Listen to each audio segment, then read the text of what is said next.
First of all, good morning. I want to thank the members for being here, all our guests, people who are going to be presenting. It's a beautiful day in Albany, crisp fall day. It's wonderful to be here. I understand that the old-fashioned donuts in the bag, sugared, are infused with apple cider. That's Taste of New York, Taste of Albany, Taste of Apple Cider Day at DASNY. If you haven't had one or a portion of one, you should grab one. I did, and they're excellent. A couple of preliminary things. First, we want to welcome our newest member, Paul Ellis. Paul has joined us as the appointee of the Assembly, the Speaker. We have had a chance to talk. We met today. It's great to have you here. Before I ask you whether you want to say anything to the group, Paul has completed all of the requirements except taking the oath of office, which means that while he is certainly invited to participate in the meeting today, he cannot vote in the meeting. So when Paul does not say aye, it's not because he doesn't approve of something, it's because he can't. Paul, is there anything you'd like to say to the group? Well, thank you for welcoming me, and thanks to the chair for giving me an opportunity just to speak briefly. Just a little bit by way of background, I started my career in government. I worked in staff in the Massachusetts State Legislature. I worked in the U.S. Senate for John Glenn's Committee on Governmental Affairs, working on hearings on government waste, fraud, and abuse. I was an appointee to the U.S. Office of Special Counsel in the Clinton administration. I then went into private practice, spent a number of years at Donovan Leisure and Winston & Strawn in New York City as a transaction and securities lawyer, M&A, venture capital, private securities, public offerings, and public securities work, some municipal and bond finance, but not a large part of my practice. I then left to start a boutique firm. I currently have a 6-lawyer corporate boutique in Midtown Manhattan near Grand Central, same type of practice.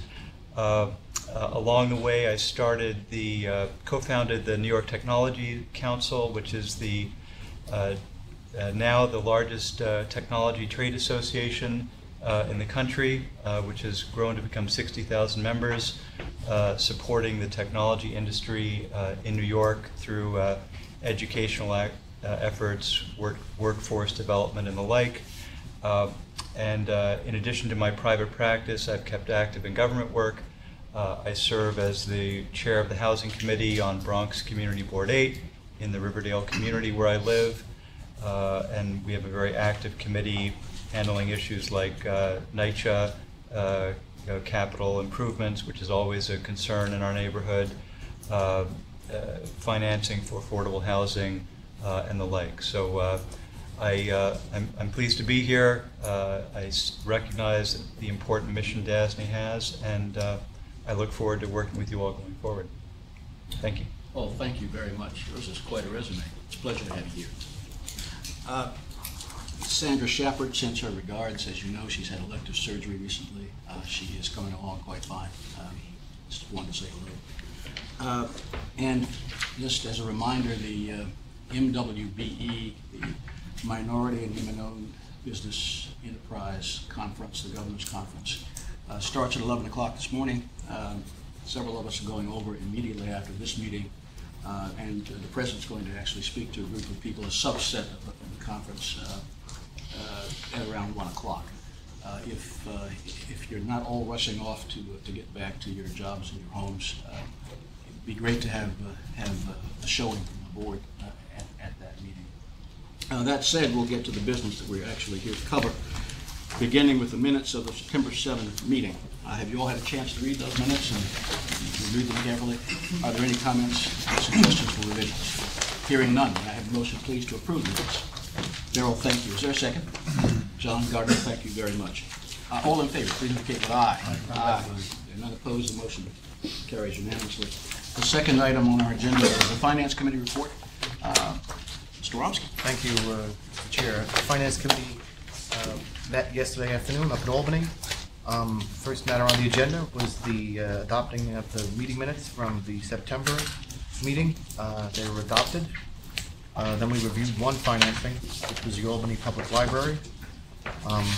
We recommend that that be approved at today's meeting. And that concludes my report. Thank you, Mr. Chair. Thank you very much, Gerard. Any questions for Gerard before we move on? Then we'll go to the adoption of financing documents, and for that, ask the President to introduce the various items that we've got. Thank you, and good morning. Behind tab 3 is the Interagency Council of Developmental Disabilities Agencies, Inc. transaction with Gerard Clauser presenting, along with co-bond counsel Jared E. DeGraff from Barclay Damon, LLP, and Gabriel Maroos from Maroos Law Group, PC.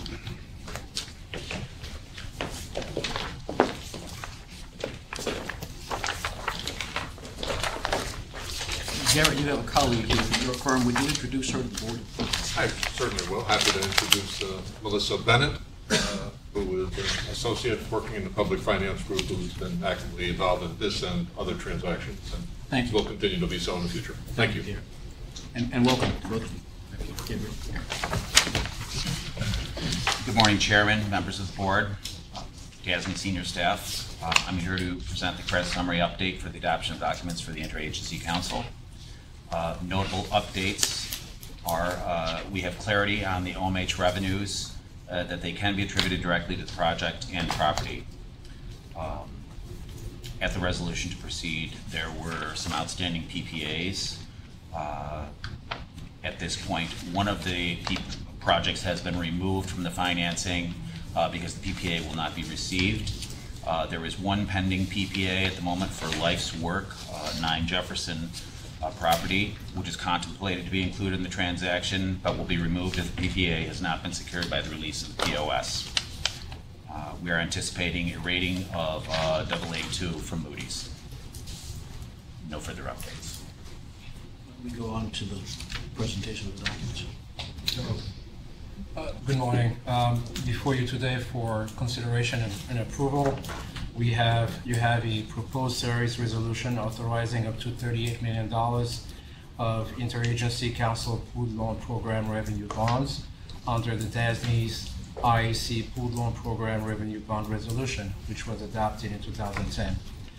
That general resolution authorizes DASNY to issue multiple series of bonds to help the nonprofit members of IAC finance facilities serving people with developmental and other disabilities. DASNY loans the proceeds of each issue to one or more IAC members for their facilities, and DASNY enters into a separate loan agreement with each participant. Each series of IAC bonds is separately secured by the payments to be made by the participants under their respective loan agreements for that series.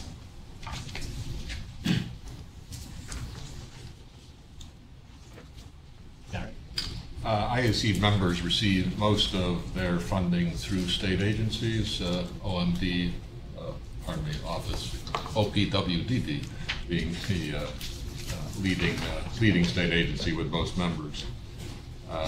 And each member in its loan agreement grants DASNY a security interest in such public funds related to the finance facilities.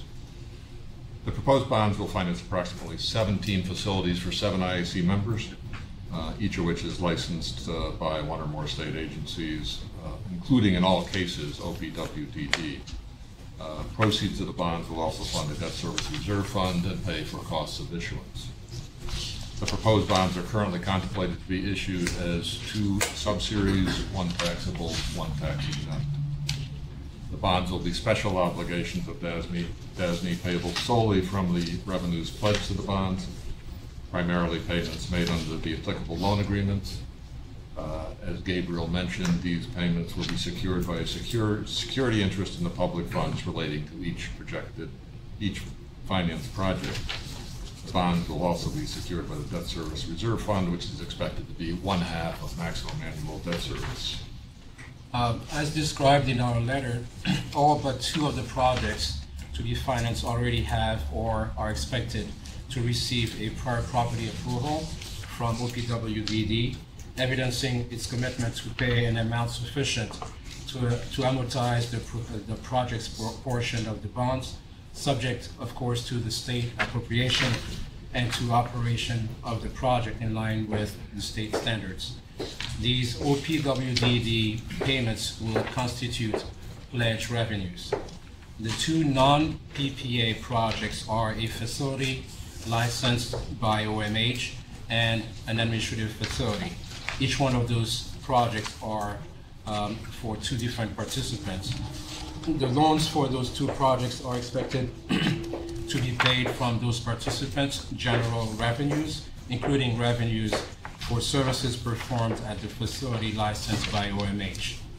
As additional security, DASNY will enter into intercept agreements so that upon an event of default by a participant, OPWDD or OMH, in the case of one of them, the participant, will make the payments relating to the finance facility as DASNY will direct.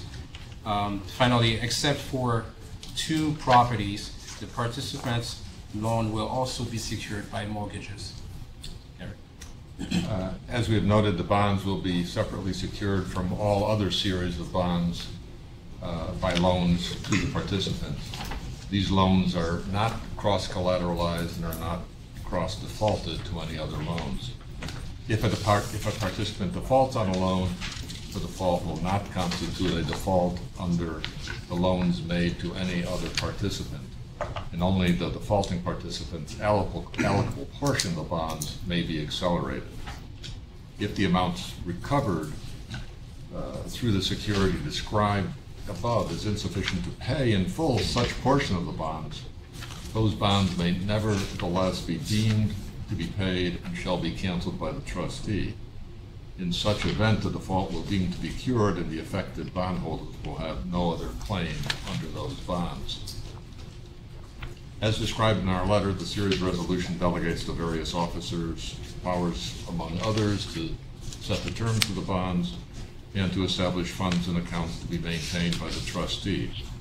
The series resolution also authorizes the preparation and execution and delivery as appropriate of customary documents for a negotiated public offering of bonds. The bonds are expected to be sold on a negotiated basis to Municipal Capital Markets Group pursuant to a bond purchase agreement in customary form. With that, I'll just open it to any questions you may have. Questions for Garrett, Gabriel, or Gerard? Is some of the indebtedness that we're refinancing DASNY indebtedness? No, it is not. It is not. Right. Are there other questions? Hearing none, may I have a motion, please, to approve the transaction? Thank you, Gerard. Is there a second? Darrell, thank you very much. All in favor, please indicate with aye. Aye. Are there any opposed? Motion carries unanimously. Gentlemen, thank you. Thank you. Behind tab 4 is the new school transaction with David Ostrander and co-bond counsel Christopher Retzel, Esquire, Squire Patton Boggs, LLP, and Douglas Seaton, Esquire, DC and Associates, PA, DC presented. Chris, Doug, David, thank you. Good morning. Morning. I just have a brief update before Chris and Douglas present the documents. At last month's board meeting, the members approved a resolution to proceed for a financing on behalf of the new school in an amount not to exceed $470 million. I just have a couple updates on both the ratings and the security. The new school expects to receive updated ratings from both Moody's and S&P next week. And as we noted to the board last month, the university is currently rated A3 by Moody's and A- by S&P, both with stable outlooks. As far as security, if the new school maintains a rating in the A category from either Moody's or S&P, the loan agreement is expected to be secured by a pledge of revenues. And just as a reminder, DASNY's financing guidelines do not require security in the A category. In the event that both of the new schools' ratings drop below the A category, DASNY's financing guidelines do require additional security, In this case, the university would be required to secure its obligations under the loan agreement by not only a pledge of revenues, but also on mortgages acceptable to DASNY. And in addition, the loan agreement would include financial covenants acceptable to DASNY. Mr. Chair. Chris? Before you for consideration is the adoption of a new general resolution authorizing the issuance of one or more series of bonds to finance or refinance facilities for the new school, and 4 series resolutions authorizing individually and collectively up to $470 million of DASNY's The New School Revenue Bonds, Series 2016.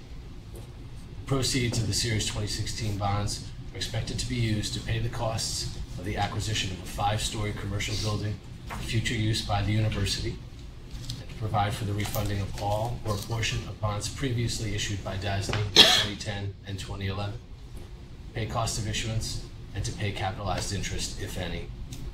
In order to provide flexibility for the university with respect to structure and timing, you're being asked to authorize the issuance of tax-exempt and taxable bonds, or a combination thereof, in up to 4 series at one or more times. The university's current expectation is that the Series 2016 bonds will be issued as at least 2 series of unenhanced fixed-rate bonds, a portion of which will be tax-exempt and a portion of which will be taxable.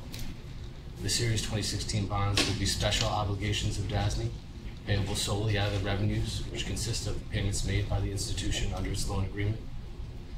Payment of the Series 2016 bonds is secured by the pledge and assignment made by the general resolution of those revenues, DASNY's security interest in pledged revenues that Douglas will describe shortly, and the monies and investments held in the funds and accounts established by the general resolution and the series resolution. The general resolution provides for the issuance from time to time of multiple series of bonds.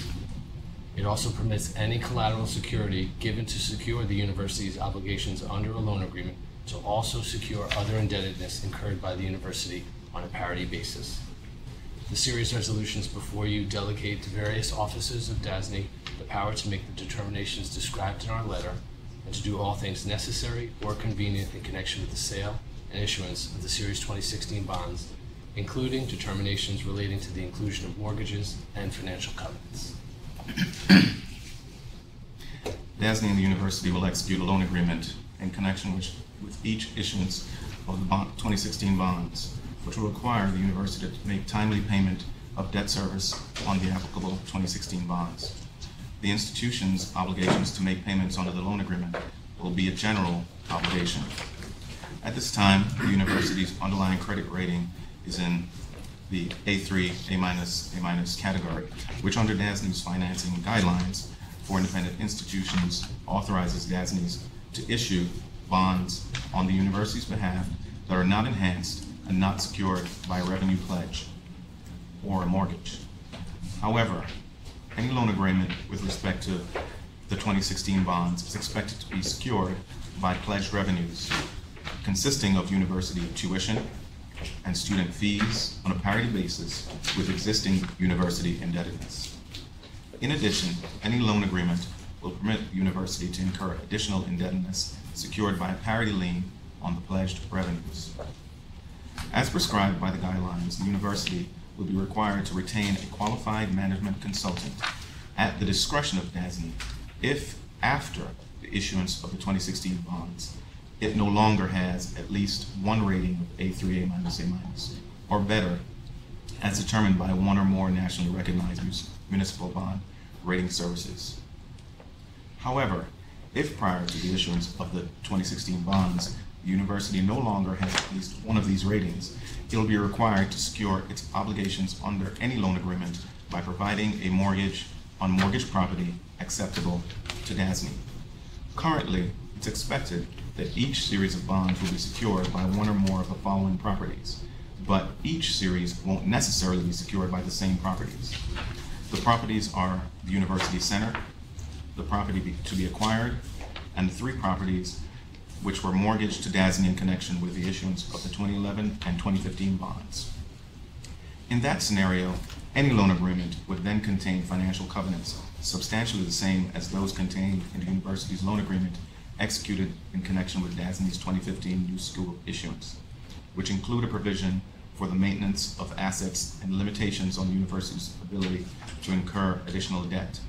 As Chris noted earlier, the 2016 resolutions delegate to authorized officers of DASNY the power to make the necessary determinations related to any mortgage and the inclusion of financial covenants, including appropriate changes to any loan agreement, any POS, and any official statement. The 2016 bonds are proposed to be sold in a negotiated sale to Goldman Sachs. The institution will enter into an agreement to provide continuing disclosure. And if there are any questions? Are there questions? Hearing none, may I have a motion, please, to approve the transaction? John Gardner, thank you. Is there a second? Gerard, thank you very much. All in favor, please indicate with aye. Aye. As there are none opposed, the motion carries unanimously. Thank you all very much. Thank you.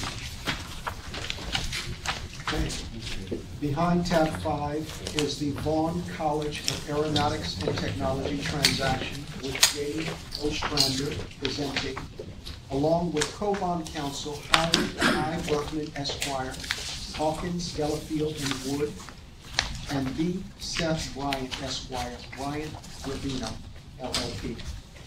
Gentlemen. Seth, Howard, welcome. Thank you. Good morning.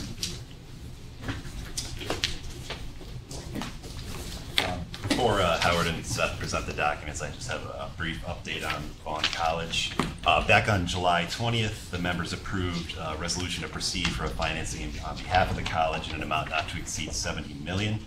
At that time, when the credit was presented to the board, the members had requested some updated financial and enrollment information for Vaughn, which is described in the recent information section of the credit summary update.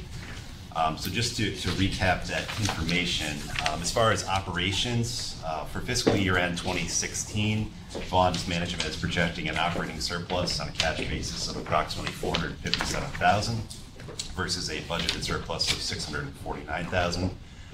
Which is really the result of lower tuition and fee revenue from below budgeted enrollment, which we had discussed with the board at the July board meeting. Some of those losses were offset by expense reductions implemented by management, including controls on staff positions, as well as reductions in operational and capital expenditures. As far as enrollment for fall of 2016, which will impact the next fiscal year's operating results, has improved. The college received 1,191 applications, which is an improvement over fall of 2015, which was at 1,113. Of that amount, 911 were accepted and 480 were enrolled at the college. So overall, total head enrollment was up slightly from 1,596 in fall of 2015 to 1,611 in fall of 2016. Thanks, David. Gentlemen. Thank you. Once again, good morning. Howard Berkman and I will describe certain legal matters related to the proposed issuance of bonds by Vaughn College of Aeronautics and Technology. I'll speak to some general resolution and some general matters around the offering, and he will speak to the series resolution and the loan agreement. Today, the members of the authority are being asked to consider and, as appropriate, to approve Vaughn College of Aeronautics and Technology revenue bond resolution, general resolution, and two series resolutions authorizing individually and in the aggregate the issuance of up to $70 million principal amount of the authority's Vaughn College of Aeronautics and Technology revenue bonds. If adopted, the general resolution will be a new resolution for the authority, and the series 2016 bonds would be the first bonds issued thereunder. In terms of offering, instead of a traditional public offering, it's anticipated that the 2016 bonds will be issued through a private placement. Vaughn College has employed Gates Capital Corporation to serve as its placement agent for the 2016 bonds. It's anticipated that Vaughn College and Gates and the authority will enter into a bond placement agreement that will obligate Gates to place the 2016 bonds on a best efforts basis. The bond placement agreement is expected to also include certain requirements pursuant to DASNY's financing guidelines for independent institutions. including that the 2016 bonds may only be offered and sold to qualified institutional buyers or QIBs, as defined under Rule 144 of the Securities and Exchange Commission, that the bonds may only be issued in large denominations in excess of $100,000 and multiples of $5,000 and above that amount, that each purchaser purchasing the 2016 bonds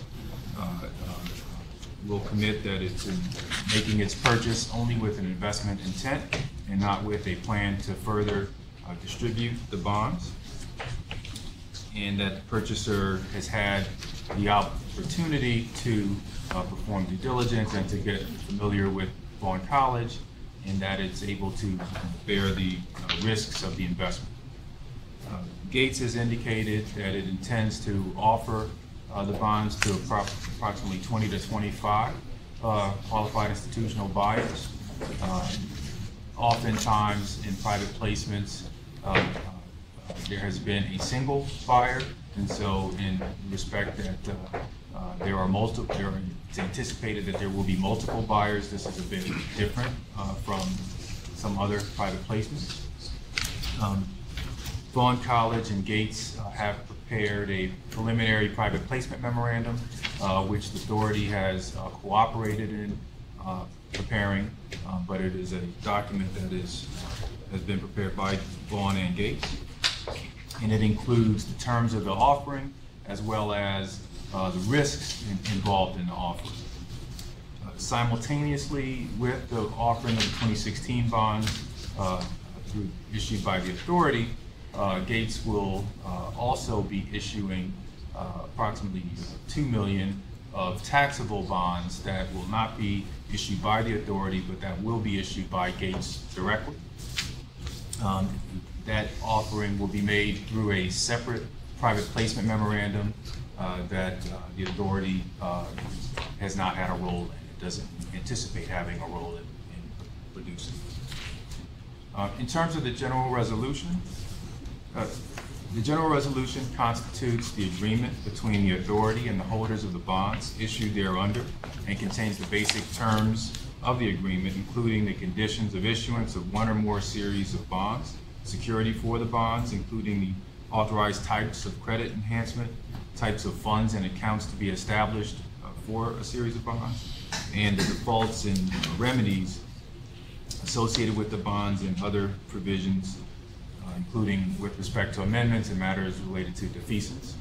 The general resolution provides for the issuance from time to time of multiple series of bonds in an unlimited principal amount, each of which would be separately secured from each other series of bonds by the funds and accounts established for such series and by any other security pledged to the payment of such series of bonds. Each series of bonds may be issued for one or more purposes as set forth in the general resolution, specifically for the payment of the cost of one or more projects, payment of cost of issuance of such series of bonds, funding any debt service reserve fund, the payment or providing for the payment of outstanding bonds, which may include interest thereon, paying or providing for the payment of bonds, notes, or evidence of indebtedness of the authority, and the payment or providing for payment of bonds, notes, or other evidence of indebtedness of Vaughn College. Under the general resolutions, bonds may include fixed rate bonds, capital appreciation bonds, deferred income bonds, variable interest rate bonds, and/or option bonds. Each series of bonds under the general resolution, including the 2016 bonds, the Series 2016 bonds, will be special obligations of the authority, payable as to such series solely out of the applicable revenues pledged for such series of bonds, which consist of payments made by Vaughn College under the loan agreement that Mr. Berkman will describe. The monies in investments held in the funds and accounts authorized by the resolution are also sources of payments for the bonds ultimately.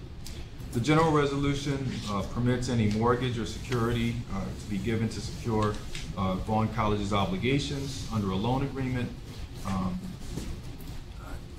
to also secure on a parity basis any other indebtedness incurred by Vaughn College, including pursuant to loan agreements with the authority. The general resolution does not establish a debt reserve fund. However, it provides that one may be established, and it's anticipated that the 2016 bonds will be secured by a debt service reserve fund. Thank you, and good morning. You have in front of you for consideration not only the general resolution, which just described, but also two series resolutions. It's unlikely, we think, that we'll need both series resolutions, but the idea is we need a certain amount of flexibility here.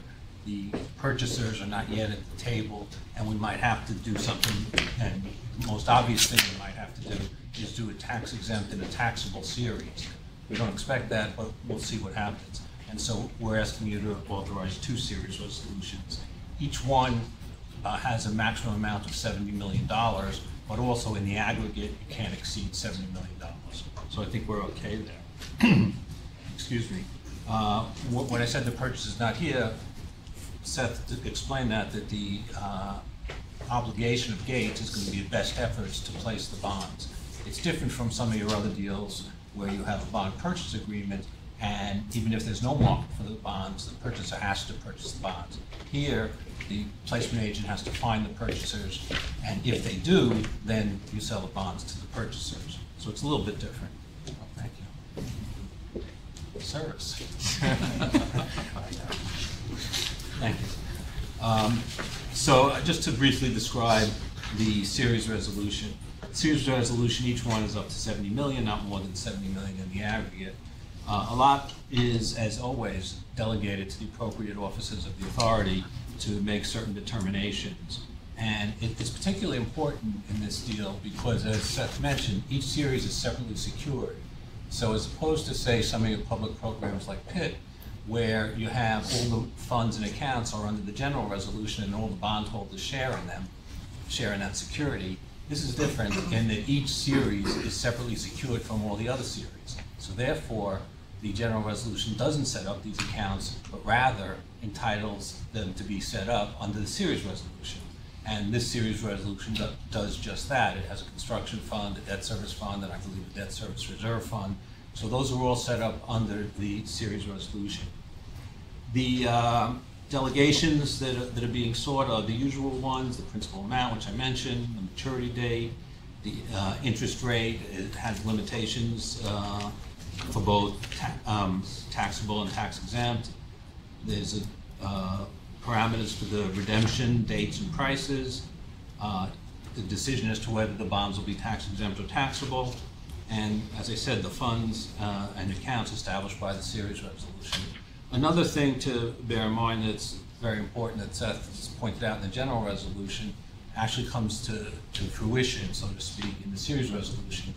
Seth said was that collateral security for a series of bonds can be not diluted, but it can be separately secured by some other debt that shares in the collateral, and that's what we anticipate in this financing. There'll be a mortgage on certain of Vaughn's facilities, and there's going to be a provision that says that mortgage, excuse me, there's going to be a provision that says our mortgage can be also mortgaged by Vaughn to another lender on a parity basis with ours. So that's what that comes down to.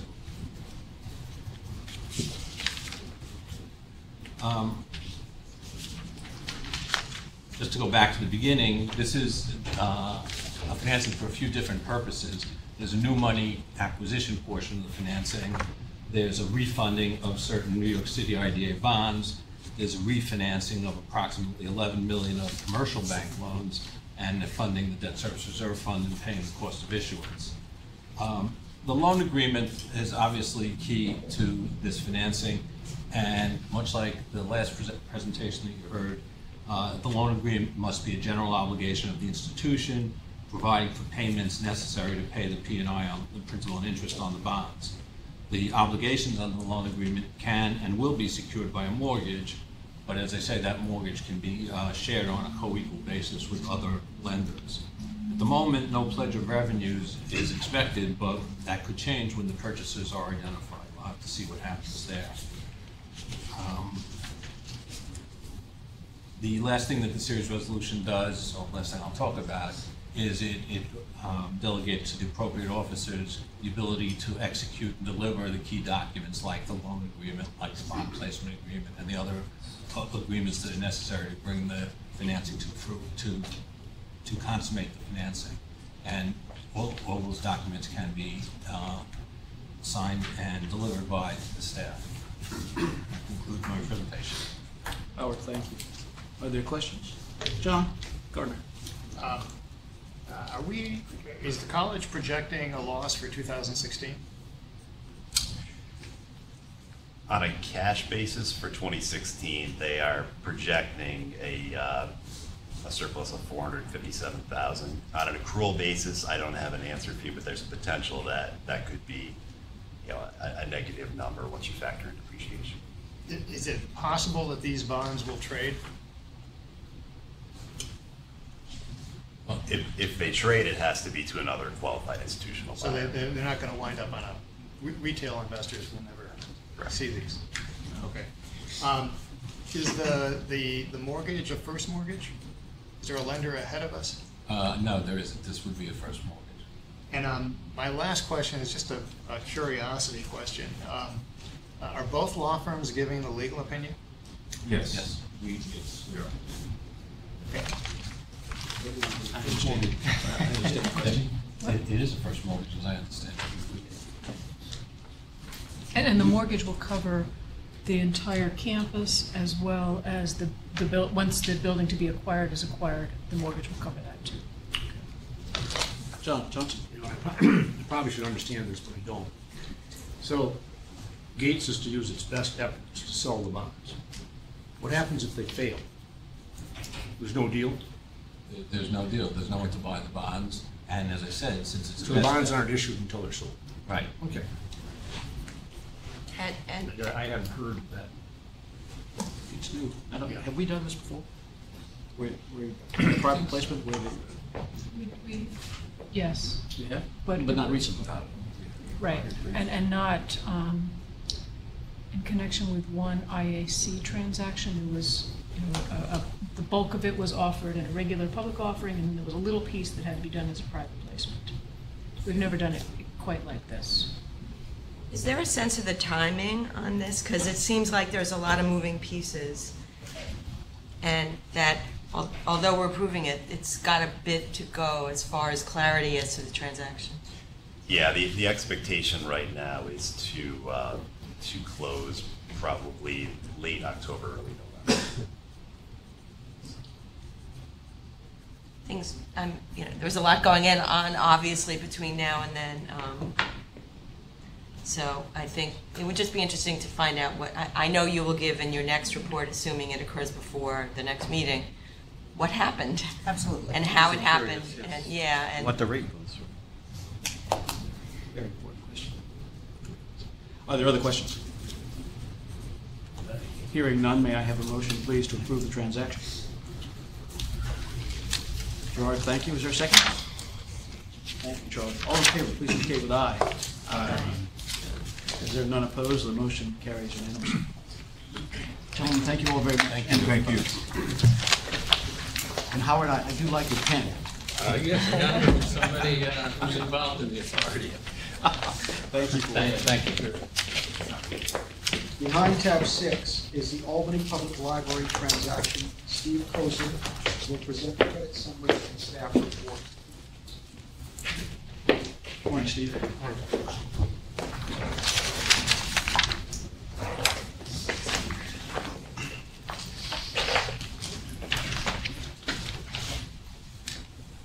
The board is being asked to adopt a resolution to proceed for 21-year tax-exempt fixed-rate bonds in an amount not to exceed $26 million for Albany Public Library. The library is a school district library serving the residents of the City School District of Albany. Bond proceeds will be used to advance refund DASNY's Albany Public Library Insured Revenue Bonds Series 2007. The refunding is expected to result in net present value savings of approximately $3.9 million or 16.4% of the bonds being refunded.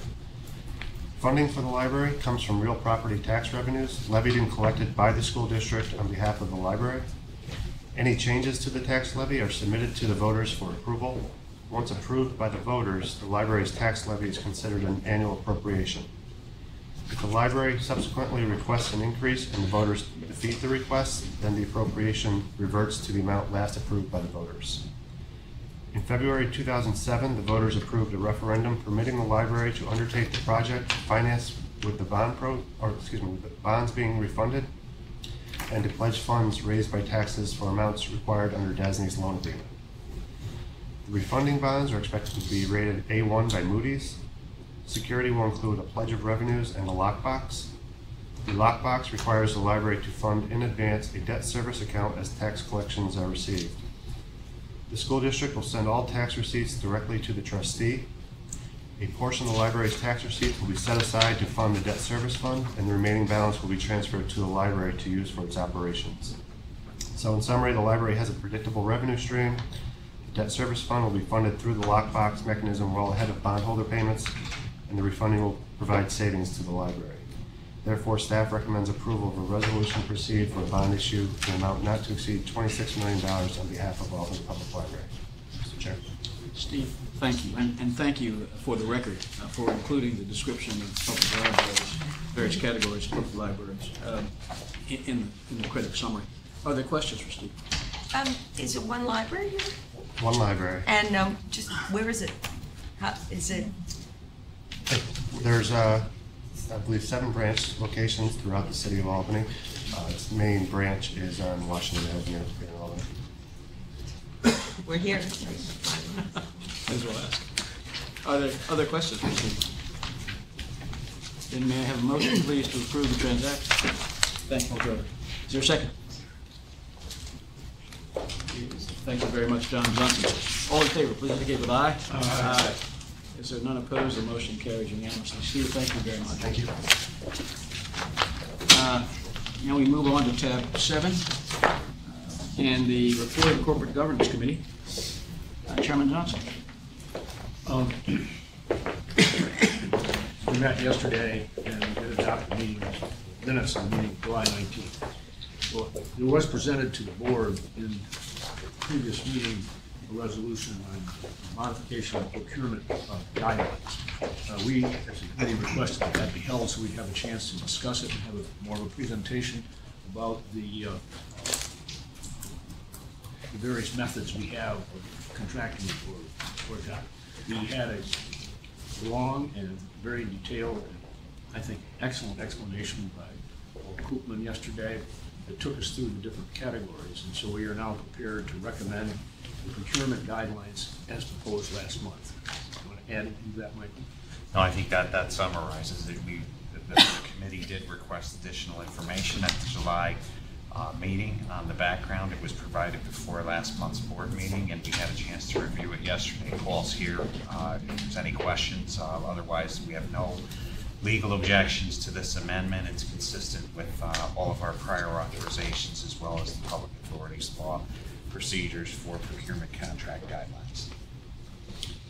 Thank you very much, Mike. And Paul, thank you for being here.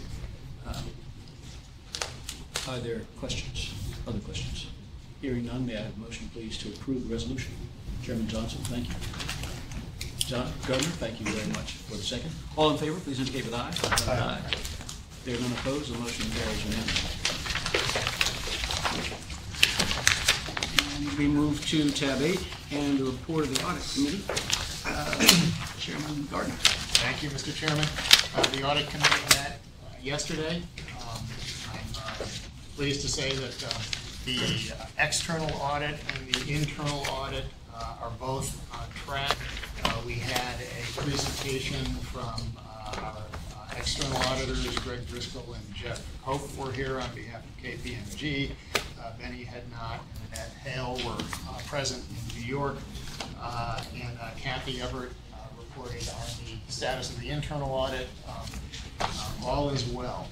And that concludes my report. Thank you very much, Greg. Are there questions for Jack? Any questions? May I have a motion? Oh, do we approve anything here? No. There's nothing No, we here to didn't do approve. anything, yeah.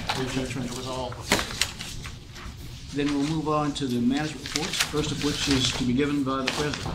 Tab 9. Thank you, Mr. Chair, and good morning again. First and foremost, I personally would like to formally welcome Paul Ellis as our newest board member. Paul, it is a pleasure to have you join us, and I look forward, and certainly the staff looks forward to working with you. So we are accessible, and do call. All right. Thank you. Thank you. The first item I'd like to share with each of you is on September the 21st, I spoke to the trustees of the Citizens Budget Commission. One of the things that's very important for us is getting our message out across the state. Citizens Budget Commission is a very important governmental body. There I delivered a message on my efforts to streamline and create efficiencies at DASNY so that we operate more like a private enterprise while remaining committed to our public mission. I described to them the impact of the work we do and showed them how behind every municipal bond in every construction project are people whose lives are improved. I walked them through how we are being responsive to our clients and changes we have implemented, including those to the financing guidelines and policies the board approved in December.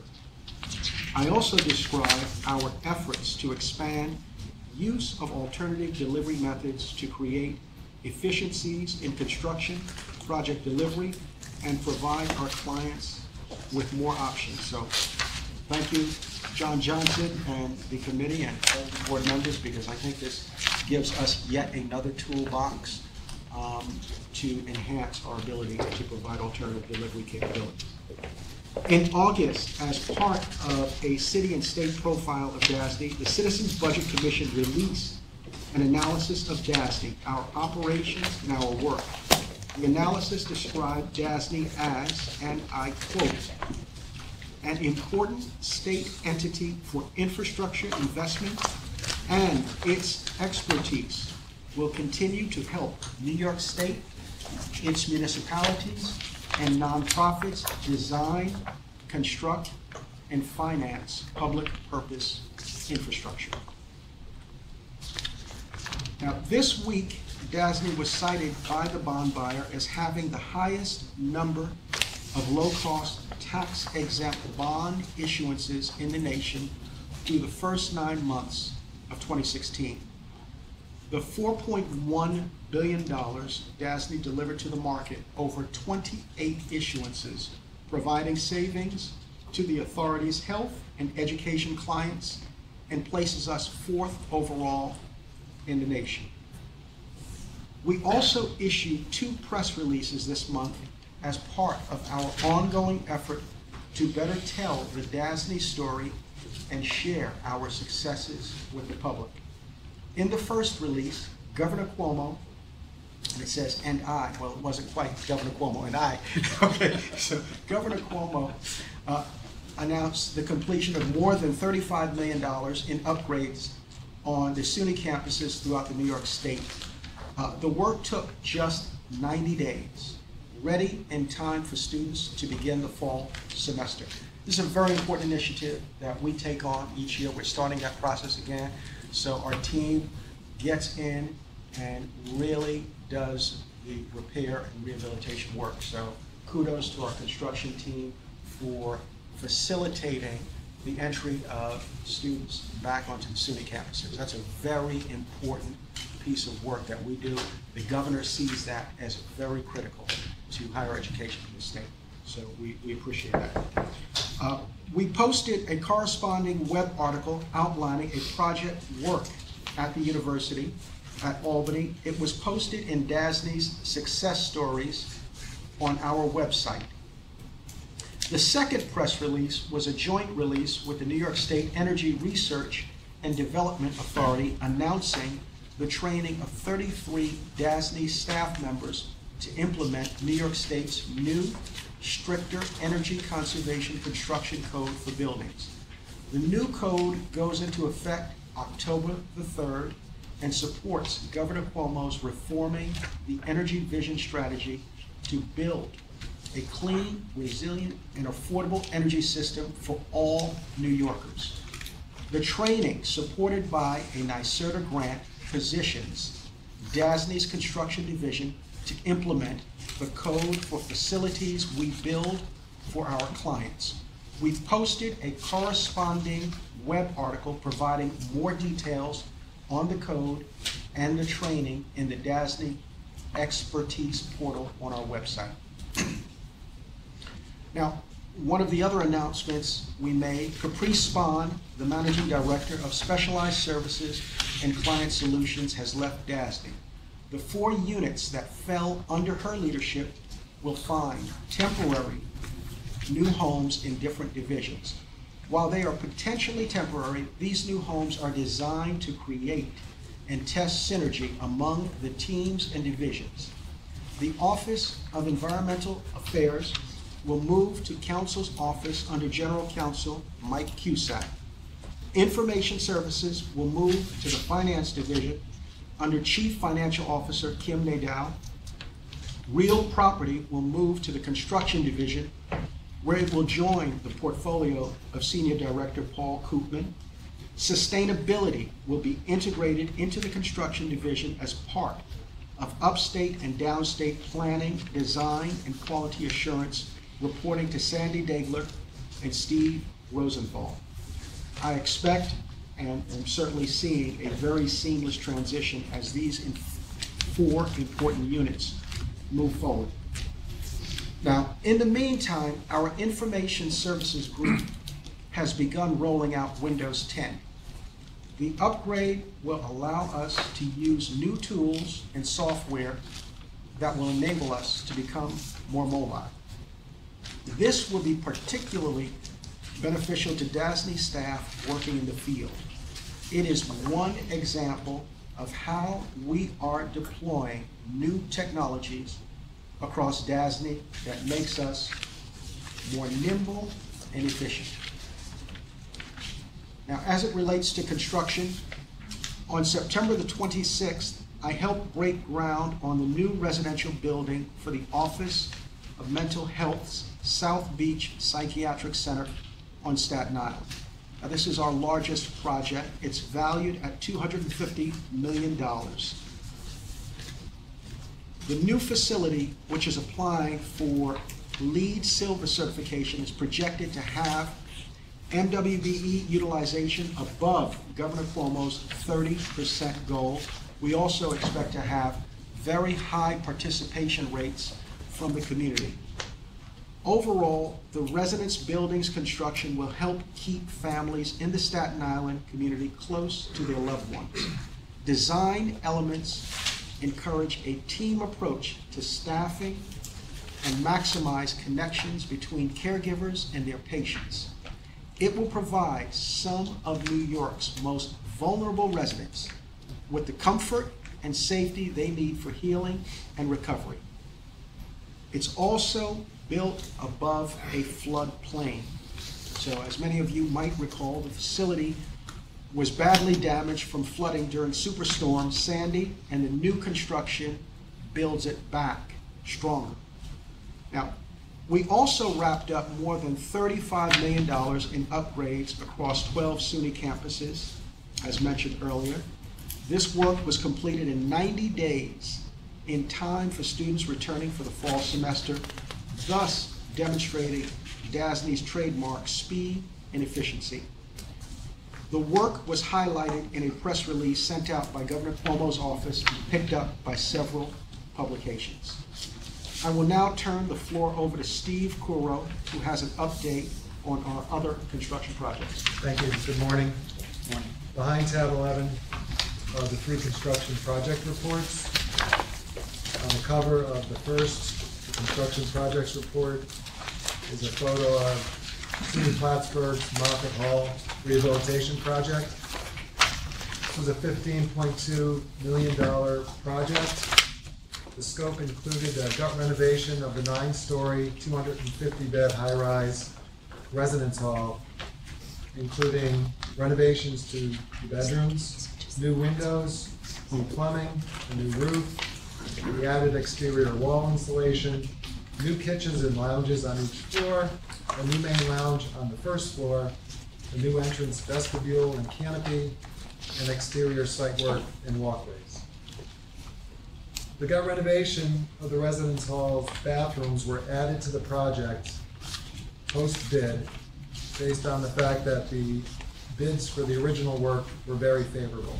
So we were able to go through the building and rehab all the bathrooms as well. This is project number 5 of 10 related to SUNY Plattsburgh's Residence Hall Master Plan.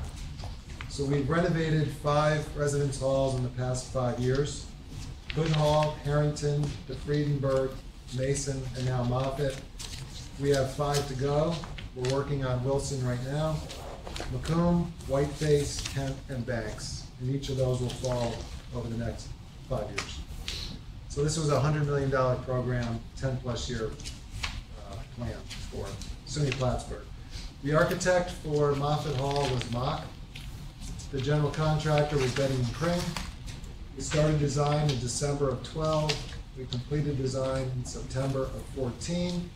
Construction started May of 15 and completed in August of 16. I've got some photos, additional photos of what we did there.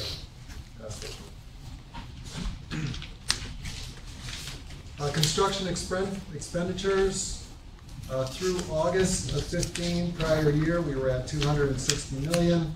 Current year through August of 15, we're at $257 million, so the gap is $3 million year over year.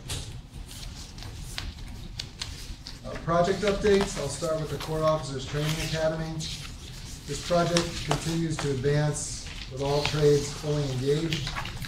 The most recent schedule we received earlier this week targets March of 2017 as the TCO date for the last of the 3 buildings.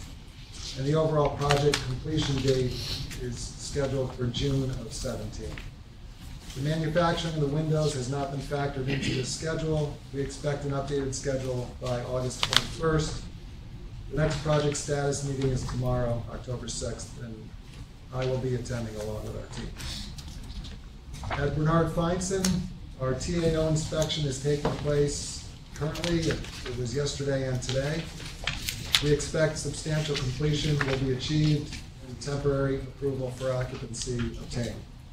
Punch list and finish work continue, as well as commissioning of the project. South Beach, as Jared mentioned, they broke ground. We were out ahead of the groundbreaking with the first bid package. That package and scope of work are complete, and we're moving on to the second bid package, which is piles and foundation work. We're conducting a project health assessment in mid-October on the project along with our construction manager. Just quickly on NYCHA and Gozer, I'll start with NYCHA. The Phase 1 security projects are completing or nearing completion. The Phase 2 and 3 security projects have been scoped, moving forward into construction. The non-security projects, this is the balance of the $100 million, about $50 million worth of work. We had a planning and strategy session with NYCHA in mid-September. NYCHA is now vetting those projects, ensuring there are no coordination issues with projects that they're working on. Following the results of their findings, we will put together a strategy to advance and prioritize the $50 million worth of projects. On the Gozer side, on the community redevelopment program, DASNY and Gozer have studied and made changes to the work order process that Gozer signing off, which allowed the release of a number of projects into the design phase. We continue bi-weekly executive meetings with Gozer. We held one yesterday afternoon. And Ron Gassetti has organized the internal design phase management staff, pushing projects toward the projects in the process forward through the design phase. 2 additional SUNY projects. First, SUNY purchase. We continue to work through the project. delivery strategies for the new 300-bed residence hall. We provided 6 additional options to SUNY Purchase for consideration. We continue to work to align the project options in their estimates with SUNY's project budget. And lastly, SUNY Brockport, we released the design-build RFP yesterday for the construction of their new residence hall. And that concludes my report. Other questions for Steve? Charlie? The South Beach site, does that include flood mitigation standard strategies to the 500-year flood level? Yeah, yes, it does. We actually raised the elevation of the site about 20 feet. With moving ground, Yeah. that kind of? Oh, wow. And OGS had done some work out there right after the storm, and they pretty much did the same thing. It was pretty much decimated after. It was in very rough shape, but we trucked in a ton of fill and raised the entire site, what we're building on up 20 feet. So, I assume the building is handicap accessible. So the increase in elevation that takes you up to the 500-year flood level itself. Yes. Oh, it's very impressive. When you see it, yeah, it'll blow you away. A long-time Staten Islander, and I know the site well. It'll blow you. When I saw how high they raised this, and it had been really decimated, it's really shocking. So We actually had to build retaining walls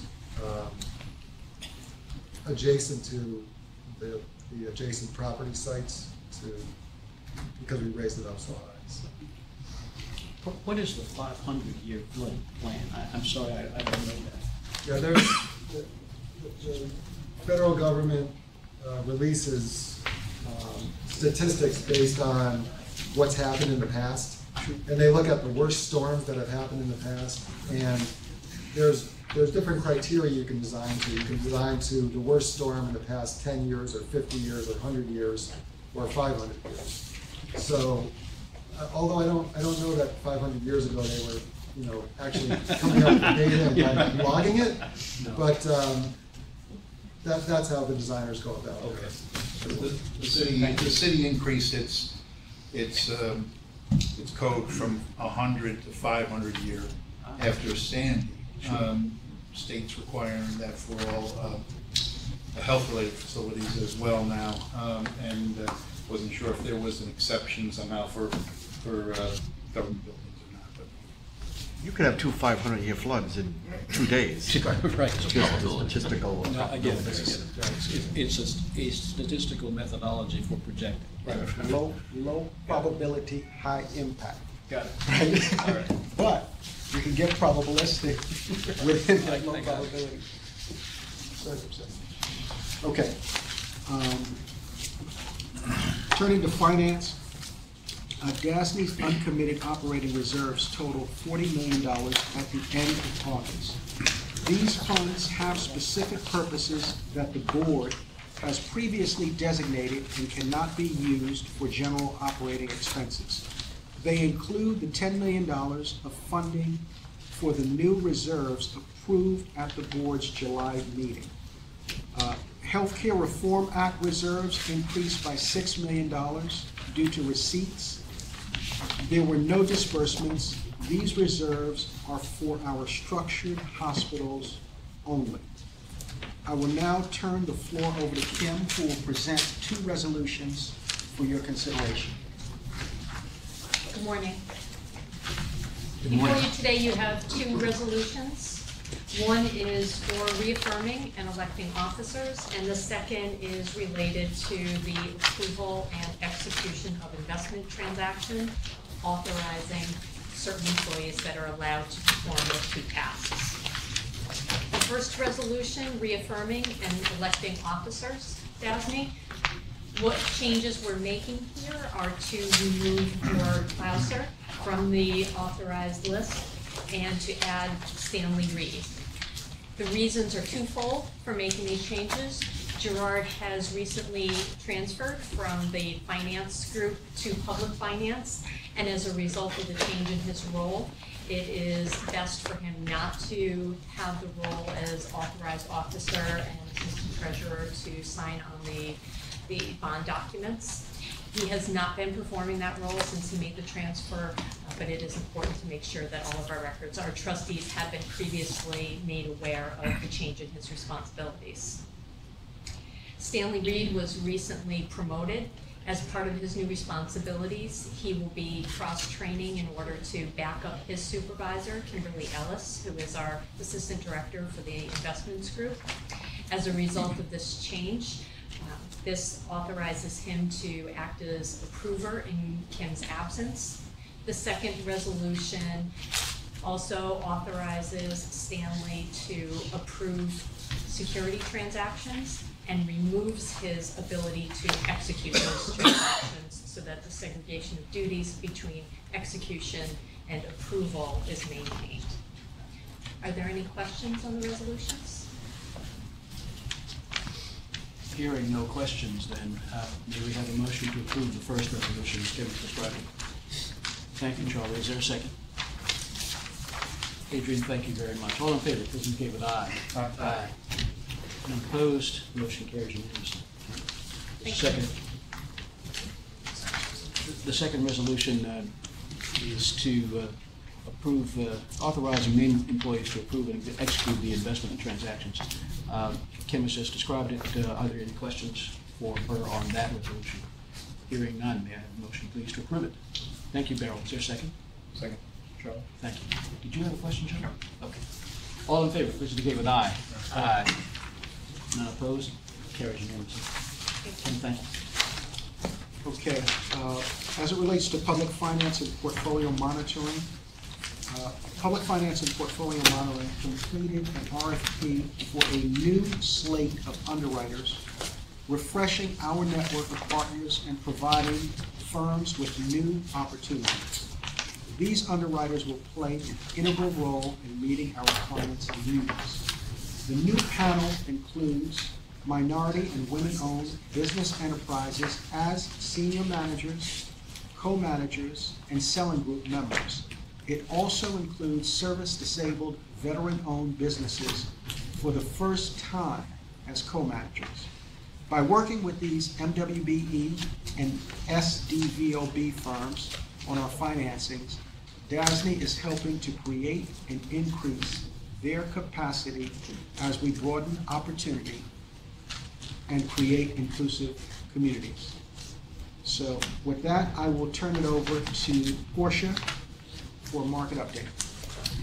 Thank you very much, Gerard. Behind tab 13 are the standard public finance reports.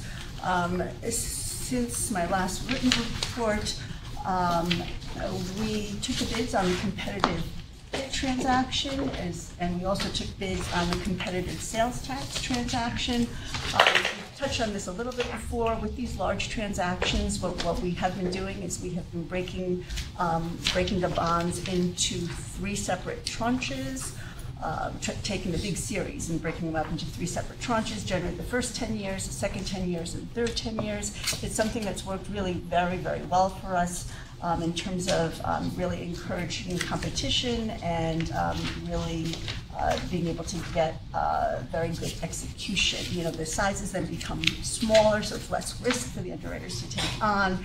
And then there is sort of just the competitive dynamic associated with having several tranches that you could bid on. So if you don't win the first tranche, you can sharpen your pencils going into the second tranche, likewise the third. There's also sort of an element of if you bid very aggressively, you may want to protect your position as you go in and look at bidding on subsequent tranches. So that was all very, very successful. We're actually in the market today with the Westchester County Courts transaction, approximately $22 million. We're also in the market today for the retail order period for the $1.1 billion PIT refunding transaction. We expect to go into the institutional order period tomorrow. Brief market update, cash continues to flow into the municipal market. This actually marks the 52nd consecutive week of inflows into the muni market. There's a very large calendar this week. It's over $14 billion. What we're seeing, I think, is a lot of issuers who are seeking to enter the market prior to the election. So, it is a very, very heavy calendar this week. We're also seeing spreads widening out, I think, as a result. It's a heavy calendar. There's been some noise from, from the Fed in terms of raising interest rates, and one Fed governor in particular in terms of the timing of that. There's continued headlines about oil, continued headlines about Deutsche Bank and Brexit. Those things in combination have helped to drive rates upwards. MMD, as of today, the 1 year is 0.78% as compared to 0.60% at our last board meeting. The 10 year is 1.55% as compared to 1.44% at our last board meeting. And the 30-year MMD is 2.36% as compared to 2.13% at the September board meeting. As Gerard had mentioned in his report, we did complete our underwriter RFP. There is in the handouts on the table for the members a brief update to you on that process. I want to just give you a very brief update. So as you know, we released that underwriter RFP back in early May. Responses came back in early June. We received 47 responses. The selection committee was comprised of myself and Andy Purcell from Public Finance, Gerard Clauser, who at the time was in the Finance Department, Dawn Langenbeck from Procurement, oversaw the procurement, and Joan Mims was responsible for providing the diversity scores. So the memo that you have also includes a list behind it of our panel of underwriters broken down into senior manager, co-manager, and selling group members. We've noted on that list which firms are MWBE firms and which firms are service-disabled veterans firms. I would note that one firm, when they applied to us, from the time they applied, they actually consolidated with another firm that had applied to us, so that sort of accounts for the difference in terms of the 47 responses that we received and the 46 firms that are listed on the attachment to the memo. That concludes my report. Are there questions for Portia? I just have a question that could be for either one of you, Gerard or Portia. And we talked a lot about the state laws, but back on the federal law about Tier 1 capital, I know there are a bunch of proposals in the Senate and the House about changing the municipal bonds qualifications for Tier 1 capital. Do you have any sense of where we stand on that, or whether we're working towards getting it classified as Tier 1 capital, clearly?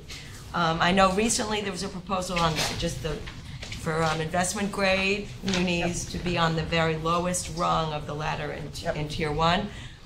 Is there any sense of what might actually happen? That is an issue that we've been working with the governor's Washington, D.C. office on. It sounds like, there's sort of movement afoot as far as legislation being introduced. I'm not exactly sure, Beryl, in terms of the specifics of the legislation, but your recollection is the same as mine in terms of sort of the investment grade muni debt. And we can certainly follow up to see where the legislation. Yeah, it would be, obviously not on the front burner necessarily, but in the long-term planning, and obviously has a tremendous bearing on just the value of munis in general. It's a big, big issue, and I know that it's an election year and there's a lot going on, but I just would maybe once, maybe the beginning of the year, just to get a little update on it would be great. My understanding at present, it is still very amorphous. It is gone before the House and it's in front of the Senate right now.